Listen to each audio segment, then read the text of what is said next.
খুলনার রূপসাঘাটে ট্রলার ডুবে নিখোঁজ দুজনের সন্ধানে অভিযান চালাচ্ছে নৌবাহিনী ও কোস্টগার্ড। সেখানে আছেন সহকর্মী তানজিম আহমেদ। সরাসরি যাচ্ছে তার কাছে।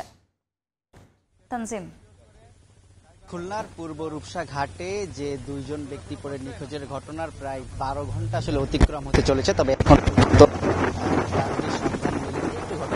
জানিয়ে রাখতে চাই গতকাল রাত 11টার দিকে ঘাটটি রয়েছে সেই ঘাটটি পশ্চিম রূপসার তীর থেকে অতিরিক্ত যাত্রী বোঝাই করে এই ঘাটে এসে ভিড়ে পন্টুনে ভিড়তে যায়।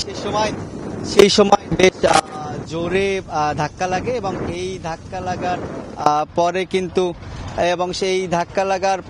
কিন্তু আসলে দুইজন এখান থেকে পড়ে যাওয়ার পর থেকে তারা নিখোঁজ রয়েছেন।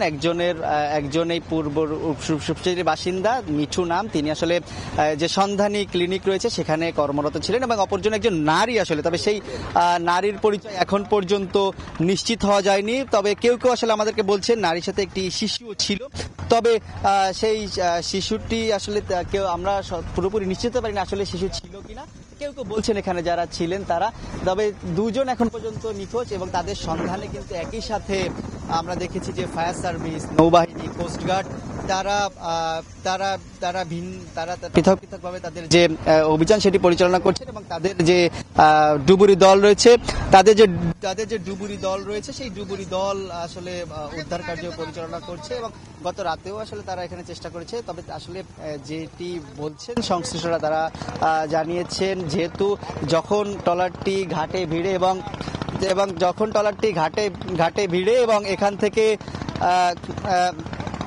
তারা যখন ট্রলারটি ঘাটে ভিড়ে সে সময় কিন্তু ধাক্কা পড়ে যাওয়ার পর ভাটি ছিল এবং এরপরে একটি জোয়ার আসে এবং এই জোয়ারের পরে সকালে আবার ভাটি শুরু হয়। এখন আবার জোয়ার আসার সময় আছে, অর্থাৎ এই যে কয়েকটি জোয়ার ভাটির জন্য আসলে তাদের দেহ একই স্থানে থাকার সম্ভাবনা খুবই কম। তারা আসলে কয়েকটি জায়গা ভাগ করে তাদের যে কার্যক্রম সেটি পরিচালনা করছেন এবং চেষ্টা করছেন যেন তাদেরকে আসলে পাওয়া যায়।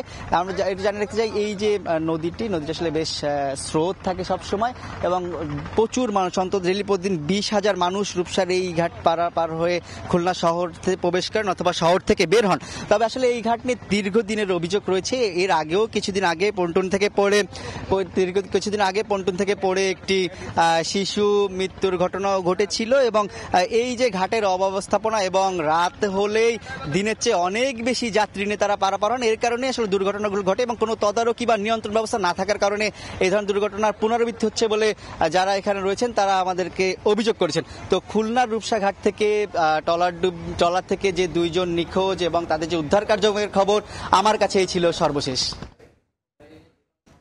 সরাসরি যুক্ত ছিলাম খুলনায়।